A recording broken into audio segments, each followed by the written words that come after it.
Hey everybody, welcome to A Screenwriter's Take. My name is Tony D, and we're here to talk about the screenplay for Can You Ever Forgive Me? Now, I'm basing my analysis of it on the movie, not an actual copy of the screenplay. So what you see in the theaters is what I'm talking about. Sometimes those differ. In this case, it's based on an actual book by the same name. Ooh, excuse me. And so I imagine that the transfer process, unlike a movie that was written specifically for the screen and not adapted from a book, and it's about true events, there's not going to be a tremendous amount of changes, really. So if you haven't seen the movie, let me give you a little bit of an assessment before you stop this video and go see it. You should go see the movie. It's a good movie. Stars Melissa McCarthy as a writer named Lee Israel, who was a real person. She passed away in 2014. And it's about the events of 1991 and 1992 when Lee's failing career goes to hell. She's a writer. Her career goes to hell. She can't support herself, and in desperation, she ends up writing forged letters from famous people and selling them to collectors to make ends meet. So that's what the movie's about. The screenplay is based on the book. The first act is about Lee and how she gets into forging the letters and why she needs to do that. The second act is mostly about her forging the letters, and I don't want to give away the movie, so spoilers ahead. But her journey is about becoming kind of a nicer person too, and making friends, and that's her sort of character's journey. All right, so let's get into some of the details. The first act.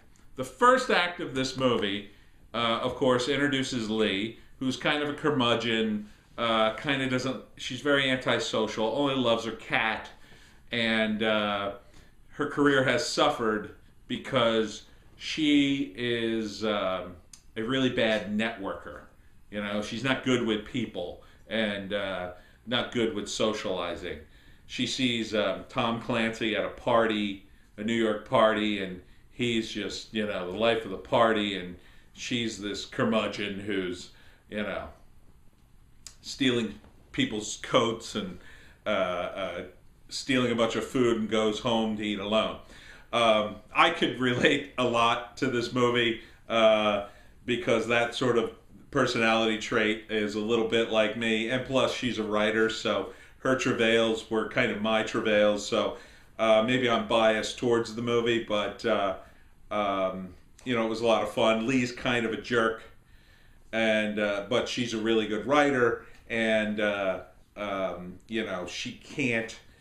Although she can write, she can't do the other part of it. She struggles with dealing with people, even dealing with her own agent. She's kind of a jerk. Her agent is played, by the way, Jane Curtin, one of the original Saturday Night Live cast members, who's just not in enough, if you ask me. She's great. Anyhow, most of the first act is set up to justify why Lee basically commits all these crimes. Come here, doggy. Come here. We're talking about a movie. Come on. You want to come up or not? All right. Then just be quiet. There she is. This is my doggy, Joan, saying hi. Anyhow, like Lee and her cat, this is my doggy. So Lee, it's all about her cat. The cat gets sick. She needs money. She already owes the vet money, and the vet won't treat her without any money. So that's the screenwriter's use of justification. I'm not sure if that specific detail is exactly 100% true. Maybe not. But the cat definitely plays an important role in the movie. And, everybody can relate to a pet. Right, doggy? Right, doggy? you know, when your dog or cat or pet is sick and you got to go to the vet and you don't have the money. I mean, that's a real hardship to people. So Lee, at first, she finds a real letter from a famous person named Fanny Bryce, and she embellishes it. It's an actual letter, but it doesn't command a great price from the collector. So she puts like a PS and writes something funny, which ups the price. And then she goes back and actually sells it and gets a decent amount of money, and then figures, hey, I'll just forge a bunch of letters and, you know, and I'll just write in the mode of these famous people. And that's how she starts paying her rent. So at first it's great. She's just selling these letters and writing them and getting all kinds of money and scraping by. But you know, and in the course of that, she meets a new friend. This is the second act by now. She's starting her criminal enterprise. Her friend is this guy by the name of Jack, and Lee is gay and Jack is gay. But they become friends, and they hang out and drink at bars. Lee's a bit of an alcoholic. And you know, you find out that Lee had a relationship before, and she kind of can't keep it together, partly because of her personality, and that Jack's sort of this, you know, freewheeling gay guy running around New York, scamming people, doing all sorts of hustles just to get by. Eventually, they become close enough that when Jack gets beaten up, he goes back to her, Lee's apartment, to crash at her place, and they become tight enough that Lee actually lets Jack in on the scam. Now, at first, she tells him, right? And this is like a big deal for her character, you know, her character arc, because she doesn't let people in normally. She's very, you know, very much, you know, against letting people in. But the thing that Jack does for her, besides just being friendly to her and buying her drinks or whatever, he goes to her apartment, and she's having a problem with flies in her apartment. And this is a big scene. So again, these are all spoilers. I'm ruining the movie if you're still here. So in the scene where Jack comes into the apartment, he realizes how bad it smells and that they have to clean the apartment, and that's why she's having problems with flies. And once he cleans the apartment, things are a lot better. And I think that's the moment when Lee starts to really trust Jack more, and they really become a sort of bond over that. Because Jack cleaning the apartment's really gross, right? All right, so things start to go downhill. Lee gets flagged by the collectors when one of her letters is revealed to be fraudulent. Can't really prove she's faking them, but like this is the first, you know, inkling that things are going to go bad for her. So she brings in Jack to be her front man. Now she's making the letters and Jack's selling them. Well, of course, Jack is great at selling, but he's bad at knowing what to do, you know, in terms of the criminal end of it. So he ends up leaving a letter behind to be authenticated, which is not something he should have done, and that just makes their situation more worse, right? So this is all in the second act. This is the heightening of the plot. Like the first act leads into Lee's criminal enterprise, which in the beginning is fun and light, and it's like, oh, cool, she's making all this money. But then as it progresses, you know, it gets more and more dangerous. People are getting closer and closer to revealing her, and then she's forced to rely on Jack to sell the letters, and then he messes up by leaving this letter behind, and now she's in real hot water.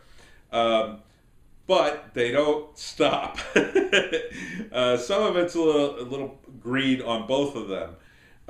But Jack suggests that she forge a letter that already exists and then switch it with the real one in the archives, which she does. Now, the real Lee Israel actually did this quite a bit. In the movie, she really only does it like once, and gets caught. But, you know, it's a smart lateral move, right? Instead of selling fake letters where you could be caught, you forge a fake letter, switch it with the real one, and then sell the real one, and then you have no problem, right? I mean, because the real one's always going to be authenticated. So the third act is all about where she gets caught, right? So the big moment comes when the FBI questions her and tells her not to destroy any evidence. And then they smash cut to Lee, and she's destroying all the evidence. That's actually a moment that was created by the screenwriters, because at least according to the Wikipedia entry, Lee was questioned by an agent, but they didn't tell her anything about not destroying evidence. They hadn't subpoenaed her yet. The agents in the movie tell her specifically, don't destroy any evidence, which, you know, in a way is kind of stupid, but I think the screenwriters did that to get the laugh of like that smash cut, and they smash cut to her and she's just destroying everything. Really, it was Lee who had the foresight to go, oh crap, these guys are on to me, I got to destroy everything, which is what she did. And she ended up getting probation for everything. Now, I think the movies, since this was a true story, I think the liberties taken were probably more about Lee's transformation, going from such a curmudgeon to opening herself up to a friendship with Jack, trying to resolve some stuff with her ex. There's a scene about that, and generally trying to become a nice person. So there's a scene where she pleads guilty in court, and she is not sorry about the forgeries, but is sort of sorry in a way, in her own weird way. So the courtroom scene is really a scene about her trying to be more honest, I guess, with herself, and just trying to be a better person. And then she has a resolution scene with Jack after she's, you know, convicted and put on all this probation. And, you know, her resolution scene is she doesn't blame him for sort of turning her in. And, you know, Jack is, at this point, this is 92, he's dying of AIDS, and or he has, you know, he has AIDS. I think that was the implication. They didn't specifically say that until the end of the movie where you find out what happens to them, but that, you know, that's the implication from the scene. And then, you know, she's sorry not because he's dying, although she, you know, she's sorry that he's dying, but that she's basically sorry for being a shitty friend. And that's the resolution. That's the real resolution. The letter writing really is just, you know, icing on the cake. And then there's, you know, that final scene where she sees one of her letters and tells the guy, and now she's being a more honest, nice person. You know, that's the part of the character's journey, right? And you feel good about that, because it's like, yeah, Lee did some bad things, but at the end she came out a better person. And, oh, and I'm leaving out the biggest scene. The biggest scene is when her cat, of course, dies. That's probably the climax of the movie. You know, at the end of the second act, that's where her relationship with Jack falls apart, and she kicks him out because she blames Jack for the cat's death, even though Jack, you know, followed her instructions. I was a little worried watching the movie that Jack hadn't followed the instruction and caused the cat's death, but really he gave the cat the medicine, and you know, the cat just died because the cat was old, right? So really it's not on Jack that the cat died, it just happened to happen on his watch, even though she blames him. But in the end she forgives him, and they make up, and they have this resolution, and that it's all good. So, you know, the movie has, you know, the great emotional ride.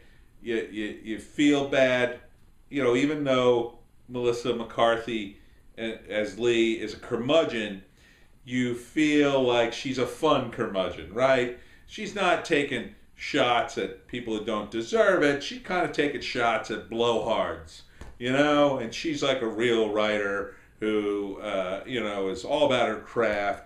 And, you know, she was She says in the movie she was on the best time sellers list. That's true. One of the things they left out in the movie, which was kind of interesting, was the book of hers that they show in the movie that's on the discount rack is not the New York Times bestseller. She wrote a biography of Estee Lauder, and that book, she was offered by the actual Estee Lauder money to drop her book and come work for her. And she would have made a lot more money, but instead she decided to stick with her unauthorized biography, which commercially was a failure. Probably because Estee Lauder put out her own book against it, combined with the fact that her book was more like, was not as forgiving about Estee Lauder's warts or whatever. So that part of it, I can understand why they cut that out of the movie, because, it wasn't really needed. It's not central to the relationship with Jack. They kind of make Jack and the letters the central part of the movie. I mean, it's mentioned, but it's not central, right? It's all about her relationship with Jack and how it evolves, and how the letter crafting gets out of control. And there's also a great scene, when she's mean to Jack and doesn't trust him because she gets all antsy, which I haven't read the book. I assume that's kind of from the book, and I could see that. I mean, that makes sense. When you have a character or a person who lies, they're usually the first person to get suspicious, because the assumption is, if you're a liar, I'm a liar, well, other people got to be lying to me, right? So that makes total sense within the confines of the movie, whether or not Lee wrote that in her book or not. And the other great thing about this movie is just the great amount of detail, That's what you get typically with a book conversion to a movie. You get all that great detail. Whether or not the screenwriter actually uses it to its best, thing is debatable. I think in this case the screenwriters did a good job, and it's a movie worth seeing. It's a movie that follows the 3-act structure. First act is all about why Lee's gonna start forging letters. Maybe by the end of the first act, she sells that first one. The second act is all about her criminal enterprise and how she starts making money and living, not really the high life, but living on that, and her friendship with Jack, and things going great. And then the end of the second act, going into the third act, is about her downfall. The cops are on to her, things fall apart, she has to go to trial, and then the great resolution with Jack is the denouement.